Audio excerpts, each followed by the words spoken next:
lagi nih sama kita Muref, Mutia, Rena, Felisa. Nah, jadi hari ini kita akan ngebahas tentang 4 pilar Indonesia Emas.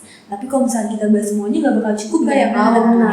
Jadi kita bakal bahas salah satu pilar Indonesia Emas 2045, yaitu pembangunan ekonomi berkelanjutan dengan yang lebih spesifik mengenai industri dan pariwisata. Nah, kita akan berbincang tentang industri dan pariwisata tersebut tidak hanya bertiga nih teman-teman, tapi kita kedatangan narasumber yang spesial. Tapi sebelum kita lanjut ke berbincang bersama narasumber spesial tersebut, kita akan menjelaskan lebih detail lagi nih mengenai apa sih itu Indonesia Emas 2045. Jadi, Indonesia Emas 2045 adalah rencana strategis untuk menjadikan Indonesia sebagai negara yang lebih berdaulat, maju, adil, serta makmur pada tahun 2045. Bertepatan juga dengan peringatan 100 tahun kemerdekaan nih teman-teman. Untuk mencapai visi ini, pemerintah Indonesia telah menetapkan 4 pilar utama yang menjadi landasan pembangunan. Salah satu dari keempat pilar ini ialah pembangunan ekonomi berkelanjutan, di mana pilar ini bertujuan untuk menciptakan ekonomi yang tangguh dan berkelanjutan dengan program-program seperti salah satunya industri dan pariwisata yang menjadi fokus utama dalam strategi pembangunan nasional. Hal ini juga bertujuan untuk menjadikan sektor pariwisata sebagai pilar utama dalam perekonomian Indonesia dengan kontribusi yang lebih signifikan terhadap pertumbuhan ekonomi dan penciptaan lapangan kerja yang lebih luas lagi. Adapun visi Indonesia Emas 2045 yang pertama menjadikan pariwisata sebagai pilar ekonomi. Pariwisata diharapkan dapat menjadi penyumbang devisa terbesar dan penggerak pertumbuhan ekonomi yang inklusif dan berkelanjutan. Data menunjukkan bahwa jumlah wisatawan mancanegara dapat mencapai 73,6 juta pada tahun 2045. Hal ini menjadikan Indonesia sebagai salah satu destinasi unggulan di dunia. Adapun strategi pengembangan untuk mencapai Indonesia Emas 2045. Yang pertama ada pengembangan infrastruktur. Yang kedua ada peningkatan kualitas sumber daya manusia. Yang ketiga ada promosi wisata berkelanjutan. Gak hanya itu aja, kita juga memiliki tantangan dan peluang untuk mewujudkan Indonesia Emas 2045. Salah satu tantangan utama yang akan kita hadapi yaitu peralihan dari model pariwisata tradisional ke model yang berbasis pengetahuan. Ini memerlukan peningkatan dalam pendidikan dan pelatihan sumber daya manusia di sektor pariwisata. Selain itu, isu keberlanjutan lingkungan juga menjadi perhatian penting mengingat dampak negatif yang mungkin ditimbulkan oleh pariwisata yang masif. Selain itu, kita juga memiliki peluang investasi pada kepemimpinan baru, terutama di bawah Menteri Pariwisata yaitu Bapak Sandiaga Uno yang menunjukkan komitmennya untuk menarik investasi asing dan meningkatkan daya saing Indonesia di kancah global. Inisiatif seperti pembukaan jalur pada penerbangan langsung dari negara-negara besar ke negara Indonesia seperti destinasi di Bali yang dapat meningkatkan jumlah wisatawan mancanegara. Nah, itu dia pengetahuan singkat mengenai Indonesia Emas 2045. Mungkin kita bisa langsung masuk dan kenalan sama narasumber yang hebat ini kali ya, Kak? Halo generasi Emas, kembali lagi bersama Muref, Mutia, Rena, Felisa. Jadi kita sudah bersama narasumber yang sangat spesial ini yaitu Bapak Suhaili SEM yang sekaligus menjabat sebagai Ketua Program Studi Animasi. Halo Pak, apa kabar Pak? Iya. Pak Suhaili boleh memperkenalkan terlebih dahulu? Boleh. Perkenalkan, saya Muhammad Suhaili. Dosen dari program studi jurusan desain. Saya juga ditugaskan untuk membantu di prodi animasi. Mungkin cukup ya. Wah, kalau kita hari ini, Pak, sebelum kita lanjut, kita ini punya tagline, Pak. Nah, Kak, jelaskan tagline-nya itu IPA 2045. Nanti Bapak bilang industri pariwisata menuju generasi emas. Gitu. Oke. Itu mah ya. 1, 2, 3. IPA 2045. Industri pariwisata menuju generasi emas.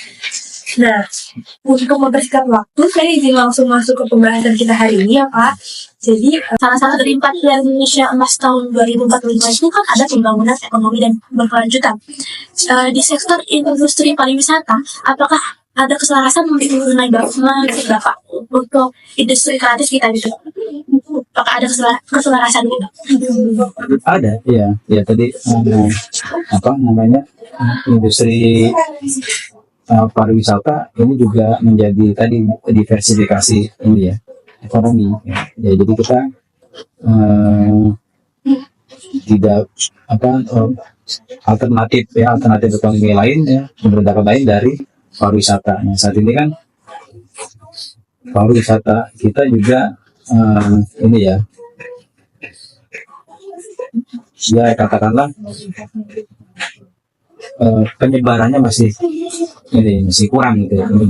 Penyebaran masih kurang, misalkan ya, ada juga yang mengatakan dulu kan Indonesia kalau di luar itu malah justru lebih dikenal Balinya ya, kan kita udah tahu Indonesia tapi kan tahunya Bali gitu kan ya, karena ya dia memang buat industri pariwisatanya sangat digalakkan gitu ya dari pariwisata Bali. Memang harus didukung juga, antar elemen itu didukung ya. Ya misalkan di Bali untuk mendukung pariwisata itu provinsi Bali itu termasuk ya saling suka ya, termasuk dia itu provinsi yang mempunyai hari libur yang paling banyak. Ya, dan itu didukung oleh pemerintah. Jadi kalau kita sekolah di Bali, mungkin kita lebih banyak libur. Ya, di situ ya. Jadi liburnya dia bukan tanpa sebab, karena dia itu banyak acara adat. Nah, jadi setiap acara adat itu dia libur. Nah, gitu. Ya, ketika acara adat itu bisa menjadi satu ini ya instrumen dari daya tarik wisatawan masuk ya wisatawan masuk ke Bali. Jadi dia melihat acara adat gitu ya. Itu kan salah satu ini Bali juga ya, itu ya kan Bali juga kan kegiatan adat gitu ya. Nah ini masuk juga dalam ekonomi berkelanjutan itu di sektor pariwisata. Nah ini kan udah mulai digalakkan lagi yang bisa pariwisata juga bisa untuk menarik minat dari luar juga, itu membuat event-event nasional ini event-event internasional ini juga nasional atau internasional, karena juga itu menjadi salah satu daya tarik sektor ekonomi pariwisata ya memang harus siap juga infrastruktur ya di pariwisata, harus juga infrastruktur misalkan gini, ketika ada event ya, kita mau ada event yang dia buat menarik wisatawan gitu.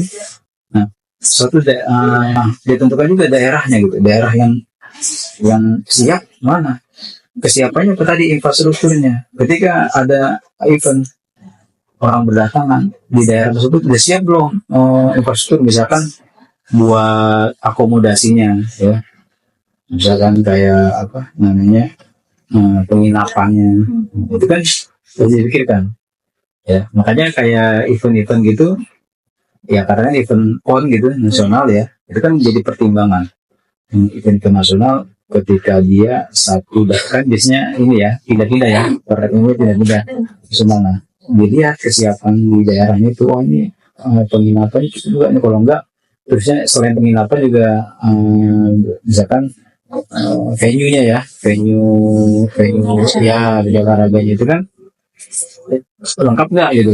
Kalau dia tidak bisa melengkapi, dia udah mungkin jadi 2 provinsi gitu kan. Jadi gabungan aja 2 provinsi ya. Jadi ya provinsi ini yang melengkapi ini. Nah, jadi saling melengkapi gitu kan. Jadi venue tempatnya jadi dua lokasi ya. Jadi tidak merugikan kan, banyak seperti itu ya.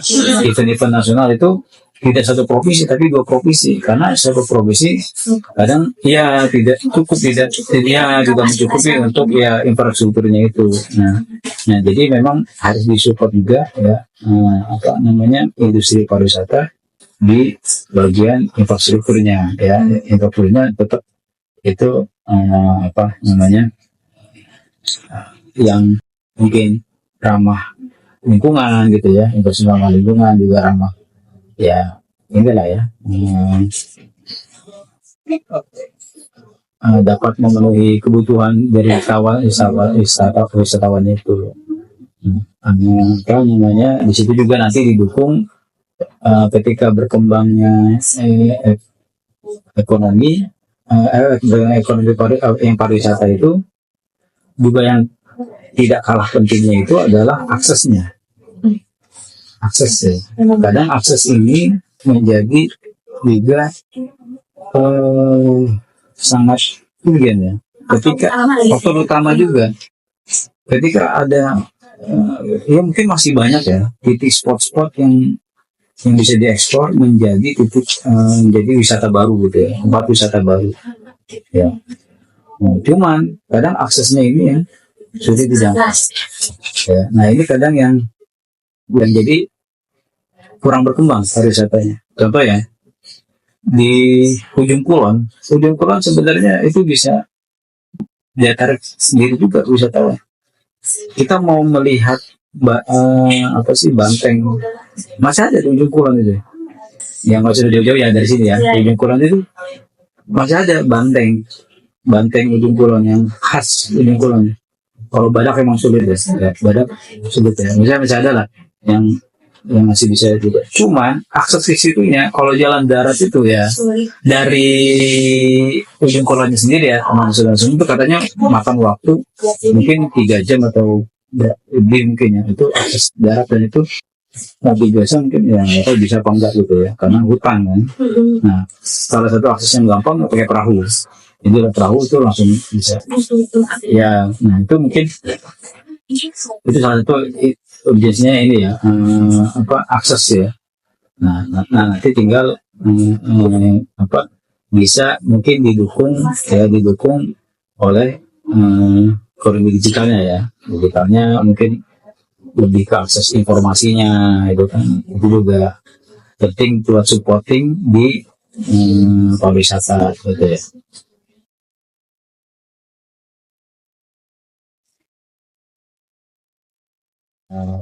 Namanya ekonomi kreatif dulu ya. Ekonomi kreatif ini kan lebih ini ya, lebih ya memang rata-rata sih emang targetnya adalah ini ya, ke SDM ya, SDM. Nah, jadi dia bisa mendukung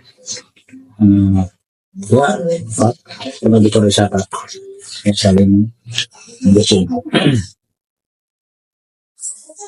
Berarti kita simpulin industri pariwisata sama industri kreatif itu berkesinambungan.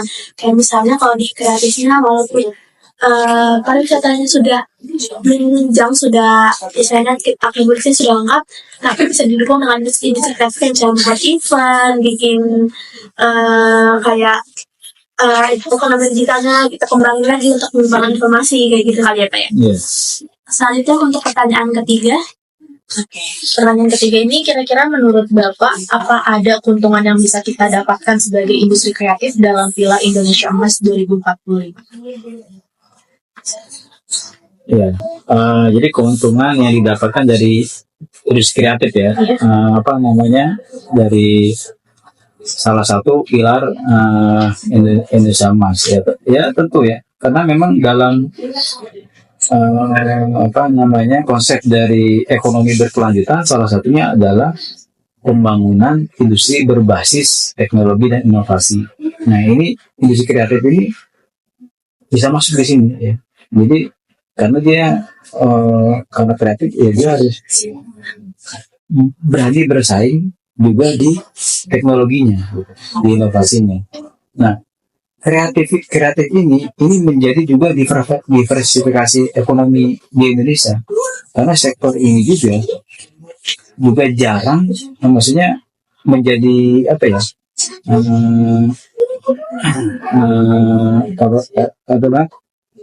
andalannya Indonesia juga gitu ya.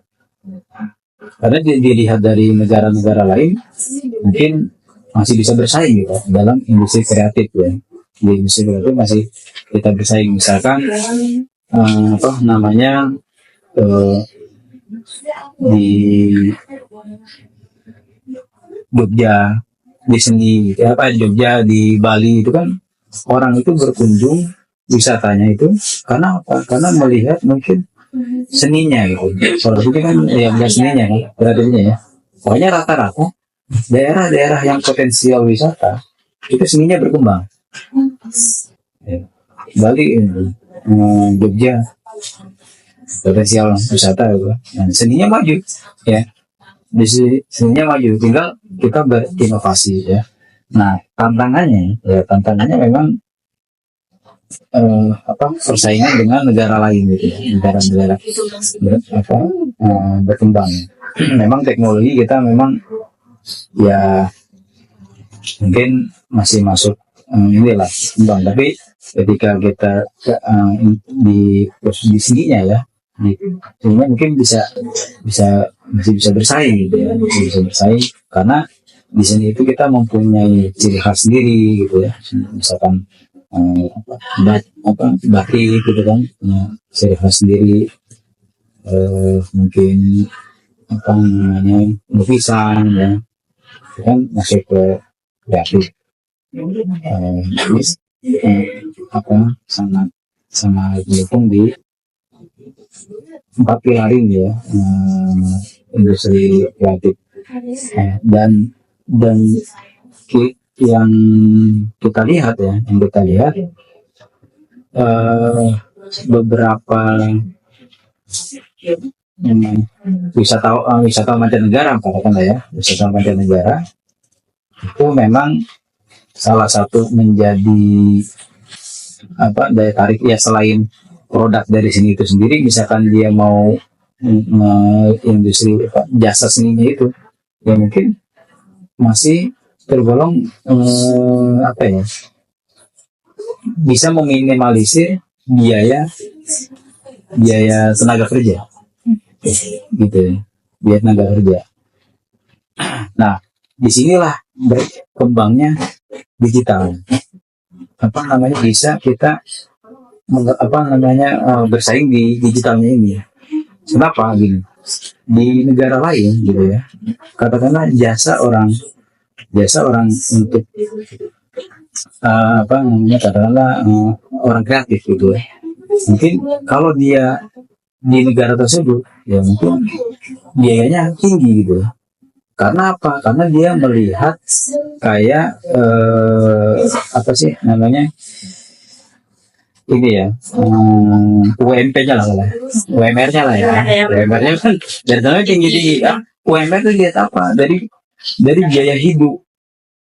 Biaya hidup itu kan mungkin biaya hidupnya mungkin di Jepang ya, biaya hidupnya tinggi. Ya, di Jepang tuh biaya hidup tinggi. Arab Saudi juga jadi tinggi ya.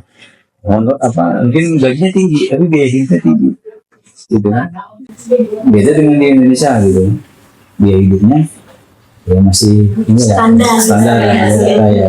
Nah, memang yang enak kan gaji luar, biaya hidup Indonesia kan. Nah, itu yang digital itu. Nah, ini yang dijembatani oleh digital ini gitu ya. Digital ini mungkin persaingannya orang luar bisa menggunakan jasa kreatif di Indonesia dengan biaya yang bersaing lebih ini ya, bisa bersaing lah dengan biaya lain, tapi tidak sampai tidak sampai orang kreatif ini sampai ke sampai tinggal di sana gitu kan, di Indonesia aja gitu.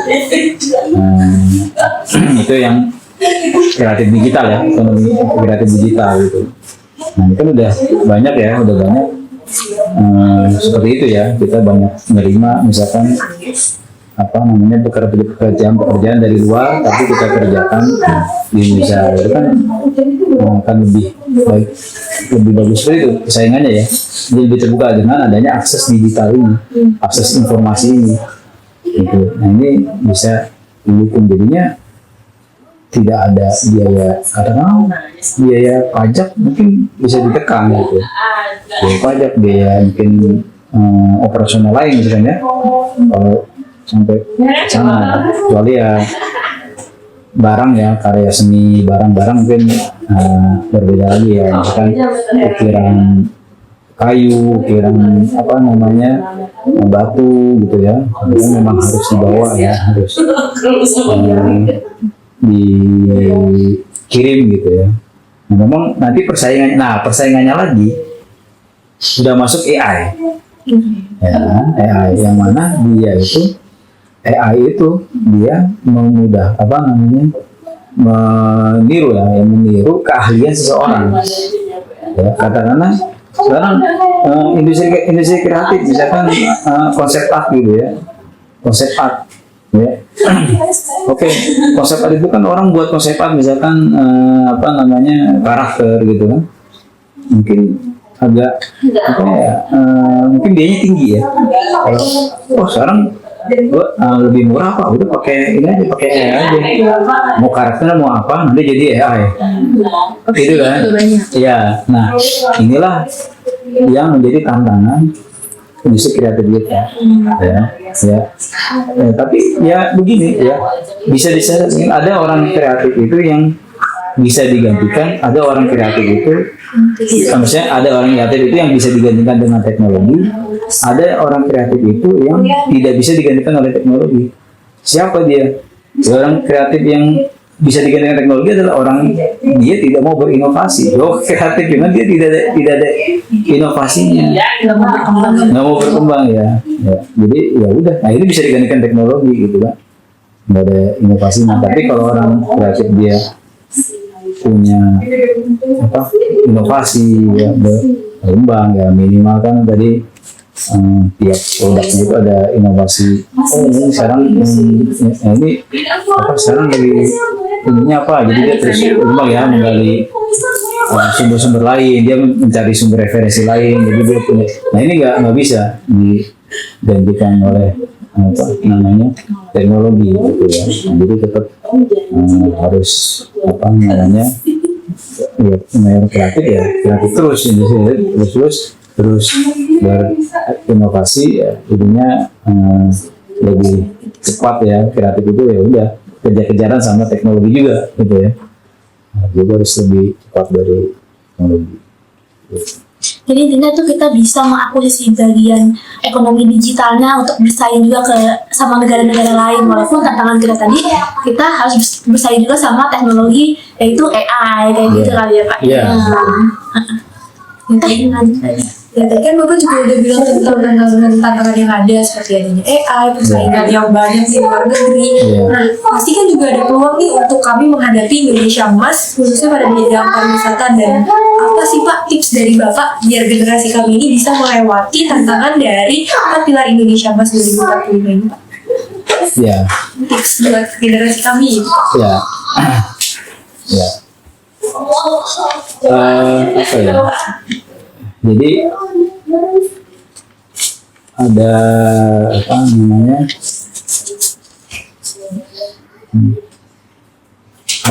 ada ilustrasi gini. Perahu itu dia ada berjalan ya kalau di atas air gitu ya.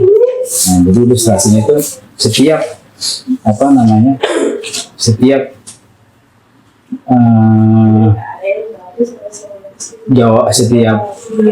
jawaban itu selalu berlayar di bawah pertanyaan. Pertanyaan itu adalah sebuah tantangan gitu ya.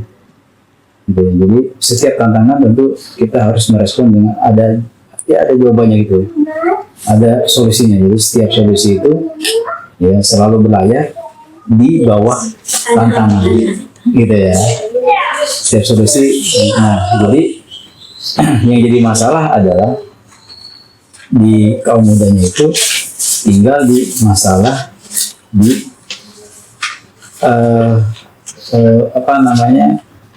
kesiapan atau kekuatan untuk yaitu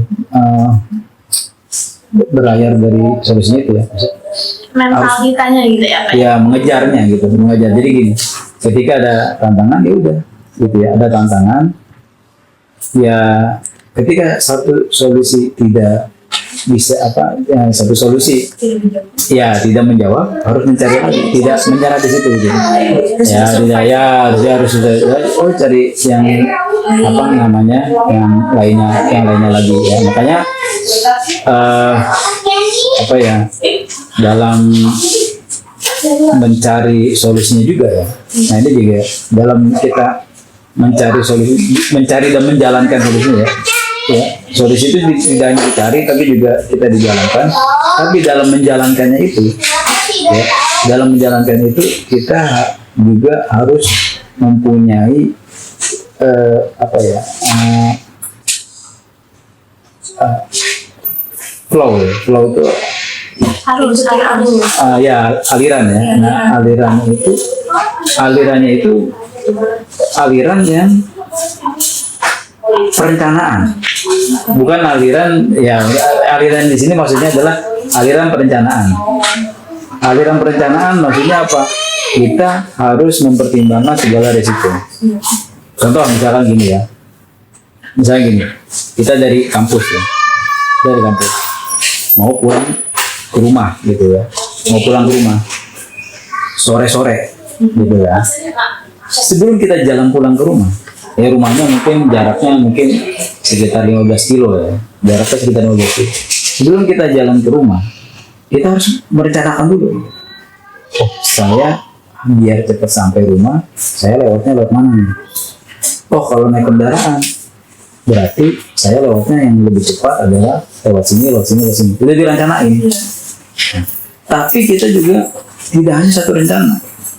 Ketika nanti saya kendaraannya ternyata di situ katakanlah macet atau saya ada tempat lain, atau mungkin kendaraan itu jalan tersebut banjir, ada tempat lain, atau mungkin ketika udah kita menjalani ternyata kendaraan kita mogok, ya, bantu pers atau wah, itu udah kita padahal kita harus cepat-cepat sampai. Nah, kita harus cepat, harus punya rencana. Oh iya, kalau mau harus cepat sampai kita sudah motor ditinggal dulu. Nah, gitu ya. Nah, dia tinggal, cari tempat yang ini, yang sepi gitu ya. Jadi kita nggak begitu mogok berhenti kita pikir ya, sama gimana bingung sendiri. Nah kita harus cepat. Jadi gitu ya. Jadi kita harus punya flow. Oh kalau misalkan rencana saya ke sini, kalau misalkan di sini ada tantangan, saya mencoba yang ini, yang lainnya. Nah jadi kita memikirkan setiap solusi kita gitu. Solusi kan dari ini ya, perjalanan activity kita gitu ya. Activity kita harus memikirkan resiko dan mencari juga alternatif gitu ya. Jadi kalau nggak bisa misalkan naik kereta pun gitu ya, ternyata keretanya mogok gitu ya, mungkin kereta mogok ya, kita udah punya rencana. Oh ya, jadi saya turun, saya naik kendaraan lain misalkan, jadi udah dipikirkan segala resikonya. Ya, jadi ketika muncul satu masalah sudah diprediksi. Jadi intinya ya, jadi itu maksudnya kenapa kita harus menyiapkan flow kita harus bisa memprediksi masalah. Ya maksudnya, kalau saya melakukan ini ada kemungkinan resikonya saya menghadapi masalah ini. Nah, harus ada solusinya. Jadi kalau ada flow, kalau saya melakukan solusi A, nanti saya akan berhadapan dengan ini. Nanti antisipasi gimana? Kalau saya menjalankan solusi B, nanti solusinya itu yang selain tadi tidak putus asa ya, jadi dibuat solusi dan memprediksi ya. Jadi itulah nanti kita akan lebih siap ya menghadapi tantangan. Iya, kita akan lebih siap menghadapi tantangan karena kita udah bisa memprediksi ya. Sudah tiba nih saat kita di penghujung acara. Kita telah berbincang-bincang juga bersama Pak Suhaili mengenai 4 pilar Indonesia Emas 2045, yaitu industri dan pariwisata. Terima kasih kepada Bapak Suhaili yang telah meluangkan waktunya untuk bisa berbincang nih bersama kita. Tapi sebelum kita closing Pak, kita mau tagline lagi. Tagline lagi nih, biar makin semangat ya. Kita habis pembahasan agak berat gitu ya kan Pak ya. Kalau aku bilang IPA 2045, jawabnya industri pariwisata menuju generasi emas. Oke, 1, 2, 3. IPA 2045, Industri pariwisata menuju generasi emas. Oke, see you.